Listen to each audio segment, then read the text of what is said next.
అసలు లక్ష్మీదేవి మీ ఇంట్లోంచి బయటికి వెళ్ళిపోకుండా ఉండాలంటే ఏం చేయాలో తెలుసా? మీరు ఎప్పుడైనా సరే ఒక గిన్నెలో ఉప్పు పోసి ఒక 7 లవంగాలు వేయండి. 7 లవంగాలు వేసిన తర్వాత ఆ గిన్నె పట్టుకుని ఇల్లంతా తిరగండి. అలా తిరిగిన తర్వాత ఎవరు చూడని ప్రదేశాలు కొన్ని ఉంటాయి కదా ఇంట్లో, అంటే ఎవరు ఎక్కువగా తిరగని ప్రదేశాలు. అలా ఎవరు ఎక్కువగా తిరగని ప్రదేశంలో ఈ గిన్నె ఉంచండి.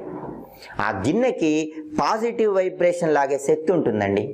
విపరీతంగా ధనం మీ ఇంట్లోకి వచ్చి చేరుతుంది. కాబట్టి మీరు చేయాల్సింది ఏంటంటే ఒక గిన్నె తీసుకోవటం, ఉప్పు పోయటం, 7 లవంగాలు వేయటం, ఆ గిన్నె పట్టుకొని ఇల్లంతా తిరగండి. ఏ రోజైనా చేయొచ్చు, శుక్రవారం చేస్తే చాలా మంచిది.